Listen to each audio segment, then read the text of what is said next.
At the direction of the President of the United States, fighter aircraft assigned to U.S. Northern Command successfully took down a high-altitude airborne object off the northern coast of Alaska at 1:45 p.m. Eastern Standard Time today within U.S. sovereign airspace over U.S. territorial water. On February 9, North American Aerospace Defense Command detected an object on ground radar and further investigated and identified the object using fighter aircraft.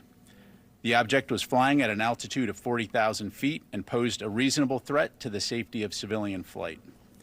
U.S. Northern Command is beginning recovery operations now. U.S. Northern Command's Alaska Command coordinated the operation with assistance from the Alaska Air National Guard, Federal Aviation Administration, and the Federal Bureau of Investigation. We have no further details about the object at this time, including any description of its capabilities, purpose, or origin. The object was about the size of a small car, so not similar in size or shape to the high-altitude surveillance balloon that was taken down off the coast of South Carolina on February 4. This is my first video update from Nicosia, Cyprus on this Saturday. Let's talk about UFOs, shooting down UFOs, and that is what Biden did yesterday. He gave the order to the U.S. military to shoot down an object flying over Alaska, and the military acted on those orders from Biden, and they shot down this object. All we know at the moment is that this was an object, an unidentified flying object, a UFO. And Biden gave the orders, and the military, they acted right away on those orders to shoot down this object, because when it comes to U.S. President Joe Biden, when he gives an order, the U.S. military acts on those orders. And Joe Biden, while he is President of the United States, will always protect the airspace of the United States of America. That is the message. That is the narrative. Forget about everything that happened last week. Forget about the balloon. Forget about that balloon going across the entire United States. Forget about Biden giving the order, allegedly giving the order to shoot down the balloon on a Wednesday, and the military ignoring that order and shooting the balloon down 2 to 3 days later. Forget about all of that stuff. The new narrative is that when Biden gives an order to shoot down an object, the military shoots down that object. And when it comes to U.S. airspace, Biden will protect U.S. airspace. That is the new narrative. Biden is shooting down UFOs. He's shooting down balloons. Allegedly, he's blowing up pipelines. The guy's a real wrecking ball, isn't he? He is a real wrecking ball. And the media is still not talking about the pipeline. They are just not reporting on Cy Hirsch's article about the Nord Stream sabotage. We actually have a statement from Germany, and I think this is the first official statement from Germany with regards to the article from Cy Hirsch. And I quote, "The German government does not have data confirming the conclusions of the American publicist Seymour Hersh about the explosions on the Nord Stream and Nord Stream 2 gas pipeline. Cabinet of Ministers of Germany." That is the statement coming out of Germany. That is some pretty weak sauce denial right there. That is a pretty weak denial from Germany. I wonder if the Nord Stream article from Hirsch is being read in Germany. I wonder if it's being shared and distributed and making the rounds in Germany, or if it's being memory holed. What would have happened if, let's just say, if it was Trump that was president of the United States and he gave the order to blow up the Nord Stream pipeline? What would the mainstream media have done in that instance?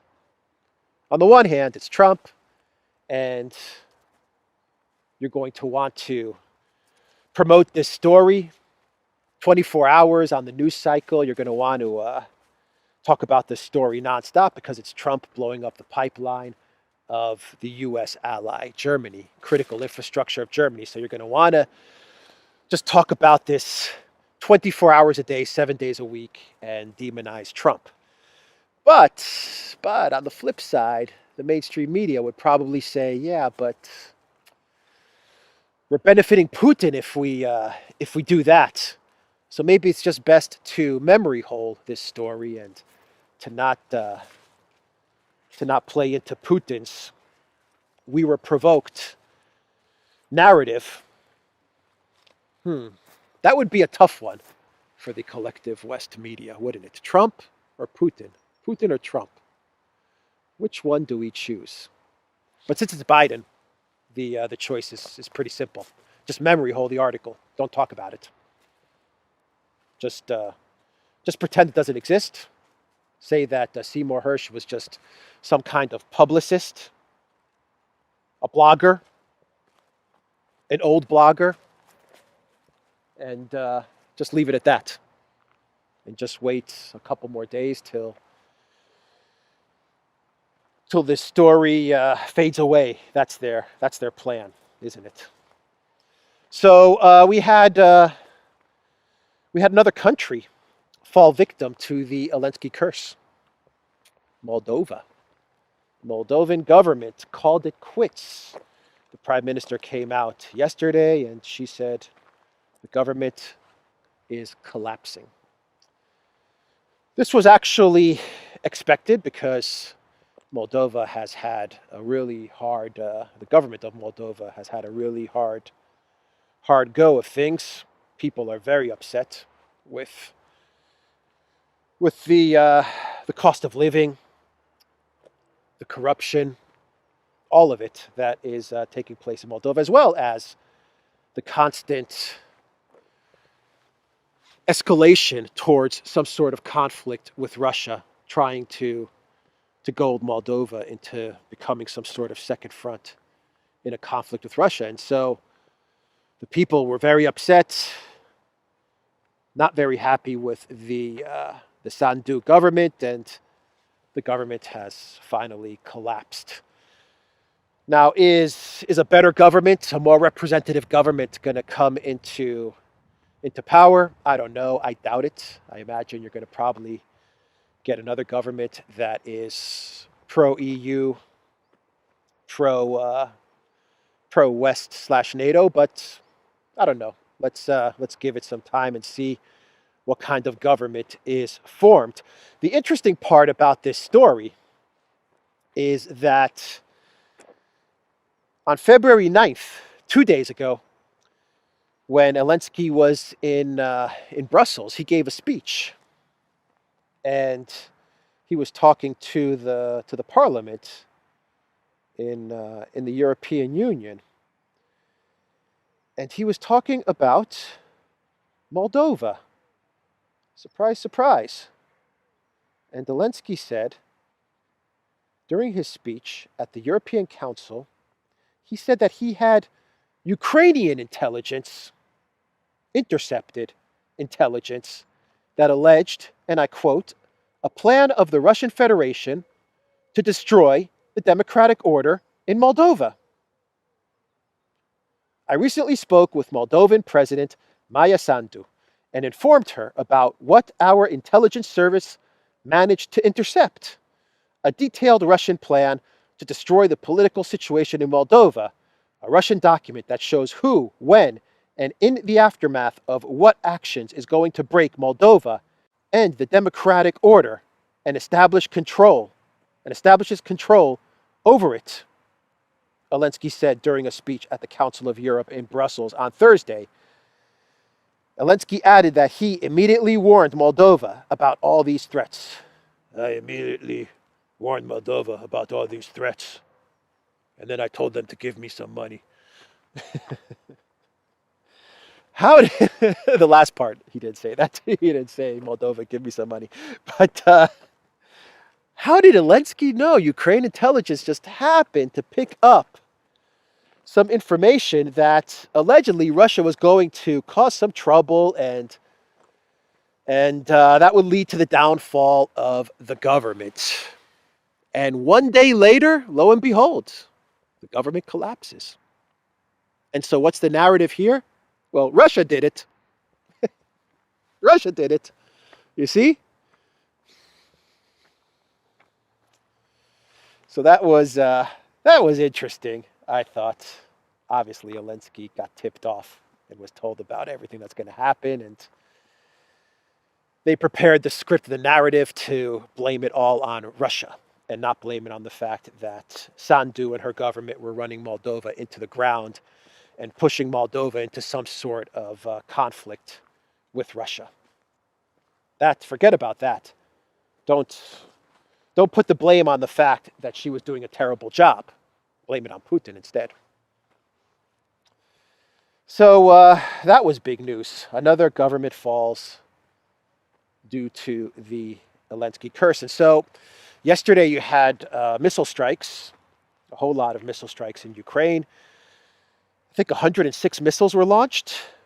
But I also read statements from the Ukraine military that they took out 60 of 71 missiles. There were also a lot of drones that were launched across Ukraine. So I'm not quite sure what the count of missiles was, to be quite honest, that hit Ukraine yesterday. But they did quite a lot of damage. And the Russian armed forces, they claim that they struck a massive blow to the critical energy facilities that ensure the operation of Ukrainian defense industry enterprises in Ukraine during this missile strike. And this is coming from the Ministry of Defense reports. And something else interesting happened during this strike in Ukraine yesterday, and that is that a bridge in Odessa was destroyed as well. And from what I understand, according to information and video that's come out, the bridge that was destroyed was done with an underwater drone. An underwater drone hit the bridge, and we do have video of the bridge being destroyed. I'm not sure if this is the first big strike against a bridge in Ukraine. Probably not, but in Odessa, I don't think they've targeted bridges in Odessa. This may be the first time that they're targeting bridges in Odessa. The bridge was the Zatoka bridge, the bridge in Zatoka. That was what they hit. So I think that's an interesting bit of news. I'm not sure what that signals, what that means. Let me know in the comments down below what you think it means, the fact that they hit a bridge in Odessa. But I think it's a bit of a change in tactics from just drones hitting energy and electric infrastructure. You now have an underwater drone hitting a bridge. A very interesting development. Now, Zelensky, he claimed that during the missile barrage yesterday that missiles crossed over Moldova and Romania. Russian missiles crossed into the airspace of Moldova and Romania. And Zelensky, he said that this was a challenge to NATO. His words, a challenge to NATO. Obviously, Zelensky is trying to once again, like in the case of the missile that landed in Poland, that hit the farmland in Poland, Zelensky is trying to drag NATO into some sort of conflict with Russia. He called the missiles flying over the airspace of Romania and Moldova a NATO challenge. A NATO challenge, his direct quote. The interesting part about this is that while Zelensky was calling this a NATO challenge and trying to goad NATO into some sort of conflict with Russia by saying that Russian missiles crossed over the airspace of Romania and Moldova, Romania came out with a statement, an official statement, and they denied the entry of missiles over the airspace of Romania. They completely denied this story that the missiles crossed over territory in Romania. As Zelensky was trying to goad NATO into conflict with Russia by making up the story that the missiles crossed over Romania, the Romanian government said, never happened. Did not happen. Oh man, this guy is dangerous. He is very, very dangerous. So let's do one more story, and then we'll do a clown world. By the way, Biden is going to ask Congress for the largest ever defense budget for 2024, which will include the cost of replenishing U.S. arsenals that they've depleted from giving them all to Zelensky. You see how all of this works? The military-industrial complex, they are about to make a whole lot of money. And the U.S. is going to have a huge military budget to replenish its arsenals. The same thing is going to happen across Europe as well. Every EU country is going to come out with similar statements and similar big military spending budgets to fight Russian aggression, to replenish their arsenals. And the military-industrial complex, well, you can't get any better news than that, can you?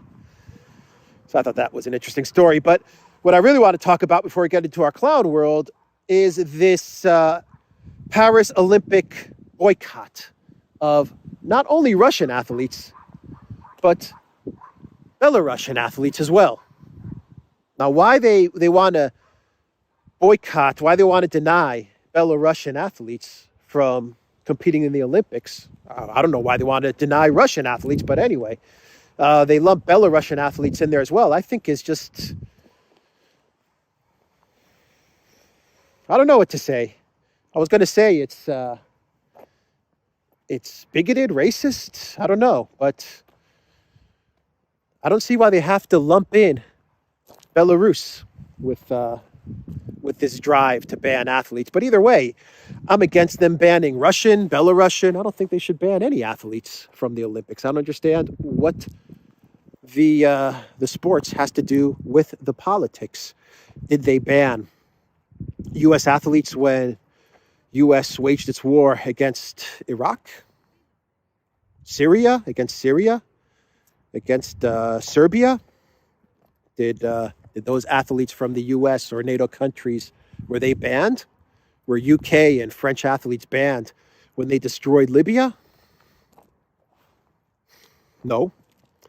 So the plan was to allow Russian and Belarusian athletes to compete in the Paris Olympics, but they can't represent their country. They're going to be without a flag and without an anthem. But that's not enough for King Zelensky. Not enough. Zelensky is demanding more. And so we had a conference of like 35 countries that got together, and Zelensky spoke to these 35 countries. And the goal of this coalition is to put pressure on the Olympic Committee to completely ban Russian athletes and Belarusian athletes, to not let them compete at all in the Olympics. I think the Paris mayor is actually very receptive to this idea. She has to virtue signal to King Zelensky, the clown king.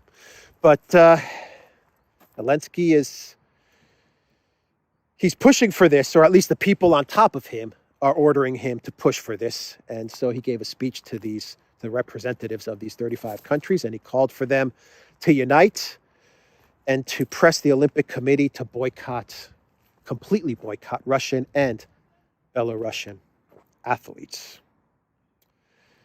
And I have some statements here. And I think there's an interesting statement.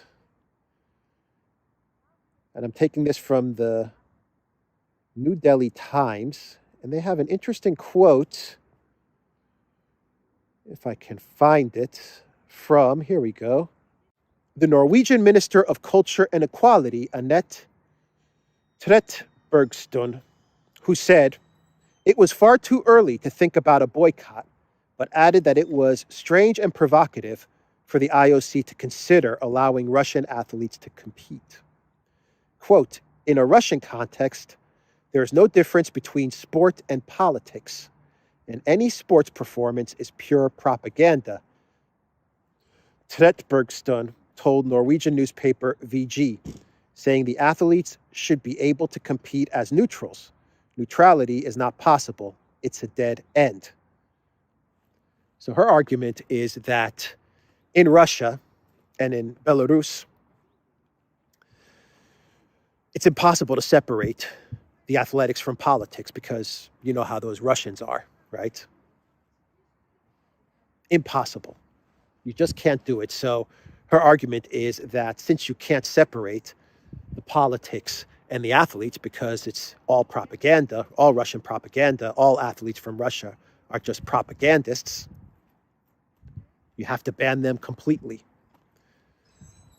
Because Russia is the only country in the world, and Belarus is the only country in the entire world that, I don't know, their athletes, if they win a gold medal, are like invited to, I don't know, say the president or the prime minister's residence.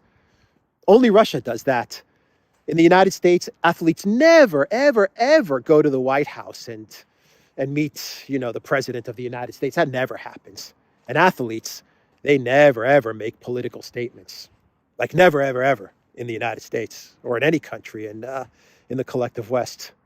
In the collective West, it's a clean separation between athletics and politics. It's a no propaganda zone, right? No propaganda at all in the collective West. But Russia, you simply cannot separate the athletes and the politics. It's impossible. It's just the way the Russian culture is, What did I say back there? I think I said racist or bigoted or something. And the reason I bring up a quote from Norway is because if you ask me, if I was sitting as a representative of one of these 35 countries that was taking part in this conference with Zelensky, goading them, ordering them to ban Russia, I would sit there and I would say, given everything that happened with Nord Stream, we should probably ban Norway and the United States from competing in the Olympics. Just saying. If you believe what Cy Hirsch has reported, well, I don't know. That's some pretty serious stuff. Maybe they should not be allowed to compete in the Olympics. Or if you're the IOC chairman, like if you're the head honcho at the Olympic Committee and you have 35 countries complaining about your decision to allow Russian and Belarus athletes to compete in the Olympics without a flag, without an anthem, but you allow them to compete, but they still are busting your you-know-what, I would just tell them, if you don't want to show up at the Olympic Games, don't show up. If you don't like it, don't come. That's what I would say. You have a problem with Russian athletes competing in the Olympics as neutral athletes. You have a problem with that? Then don't come. Stay at home. But that can't happen because the Olympics is also a political organization taken over by the collective West. And so Zelensky, with his demands, and I imagine he's going to be successful in pressuring the Olympic Committee to ban Russia and Belarus, Zelensky is going to ruin the Olympics once and for all. And therein is the problem with Zelensky, is that every time he asks for money and for weapons and he barks orders at all these institutions and countries and you name it, he becomes more and more disliked. And people are getting sick of him. And so he is going to ruin the Olympic Games. No doubt about it, he's going to ruin the Olympic Games. Sooner or later, Russia, Belarus, China, India, the 80% of the other world, of the entire world, the 80%, they're just going to say, you know what? We're just going to do our own Olympics. See you later. That'll be that. And that'll be that. It'll be 2 different sporting events. 80% of the planet will have their games, and 20%, the collective West, will have their games. And that's how it's going to be. Thank you, Zelensky. Or the people that told Zelensky to do this. So let's do a clown world, and we will wrap this video up. And in this clown world, I am going to read you a quote from the Estonian Prime Minister, Kaja Kallas, the Estonian Prime Minister. And she said that Estonia is going to be giving 10 fighter jets to Ukraine. They're going to be making the move. They're going to be one of the first countries to say we're in, and we're going to give 10 F-16s to Ukraine. How about that? Take that, Poland. Take that, UK and France. You see, we're not playing around. As Prime Minister of Estonia, I'm not messing around. I'm all in with Zelensky. And Estonia is going to give him 10 F-16s. Quote, I am very pleased to announce that today Estonia has handed over 10 F-16 fighter jets to Kiev. While other countries are in doubt, we are providing assistance. Unfortunately, we do not have the planes themselves. Unfortunately, we do not have the planes themselves. This is a question for those who have them. Estonia does not have them. Otherwise, we would give everything we have, she said, answering a question about the possible transfer of fighter jets to Ukraine. This is a great clown world. I love this clown world. I love this clown world. We're going to give you 10 fighter jets. We don't have them, but we're going to give you... Why do you stop at 10? Come on, Prime Minister. Why 10? You should have said like 10,000. As Prime Minister of Estonia, I announced today that I am going to be handing over 10,000 F-16s to Zelensky.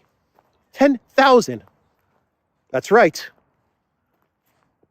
I don't have the 10,000, but I'm going to hand over 10,000. I don't have them, but take them. Listen up, everybody. I want to give everybody that's watching this video, I want to give everybody that's watching this video $10 million. Everybody. That's what I'm going to do for all of you. I don't have $10 million for all of you, but, you know, hey.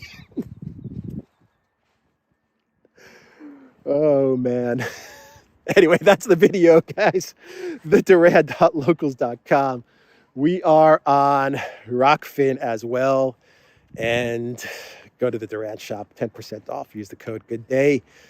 Take care.